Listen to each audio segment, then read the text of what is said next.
Êtes-vous frustré de jamais savoir si vous devez créer un groupe de travail, vous mettre en mode projet, développer un réseau ou améliorer un processus? Connaissez-vous d'ailleurs la différence fondamentale entre ces différents modes de management? Est-ce que vous n'êtes pas un peu frustré de ne pas pouvoir coordonner avec agilité votre mission transversale, si vous en avez une comme ça, alors qu'on vous demande de coordonner l'ensemble sans aucun pouvoir hiérarchique? Savez-vous ce que c'est que le management transversal d'ailleurs? Alors ce que je vous propose maintenant, c'est d'aborder la solution qui va vous permettre de comprendre qu'il existe une vraie différence dans les différents modes de management transversaux et que c'est une tendance de plus en plus forte dans les organisations parce que ça permet de décloisonner les services, de décloisonner les directions, les sites et de développer surtout avec succès la mission ou les missions de chacun. Bonjour à vous, je suis Thierry Bélanger, cofondateur de Prévenir c'est changer et je suis membre de la communauté des changeurs libres. Je vais partager avec vous quelques secrets que j'ai trouvés dans 150-200 livres là, que j'ai pu lire sur les 10 dernières années et qui abordent des sujets très généraux comme mon cœur d'activité qui est la santé et sécurité, la qualité, l'environnement, le management, la gestion de projet, la gestion des changements, le développement personnel et professionnel par exemple. Alors, dans mon activité professionnelle, peut-être comme dans la vôtre, j'ai une grande majorité des actions qui sont des actions de management transversal.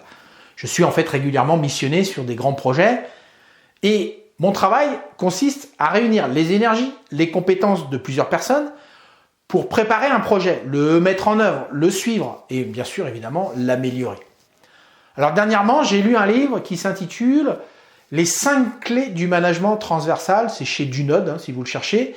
En fait, ce livre, il aborde bien sûr les 5 clés qui regroupent l'essentiel des compétences et bien évidemment des notions claires et simples sur ce qu'est et n'est pas le management transversal.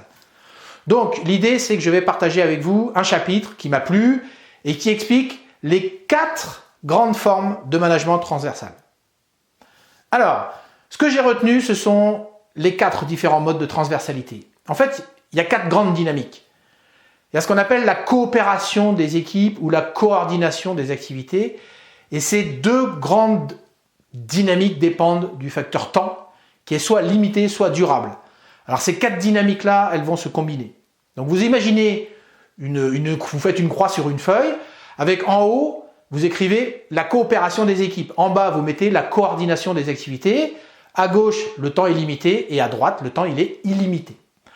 Alors quand on aborde le haut de cette croix, eh bien la mission consiste à faire de la coopération des équipes.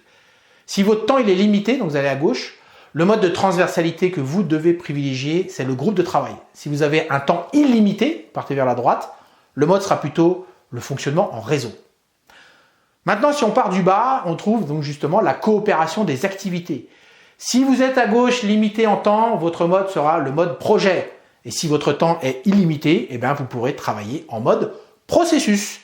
L'avantage de connaître ces 4 différents modes de transversalité, eh bien, c'est d'éviter les erreurs au démarrage. En effet, on voit souvent dans des entreprises d'innombrables groupes de travail qui produisent rien du tout, simplement parce que le mode de départ, en fait, il n'a pas été le bon.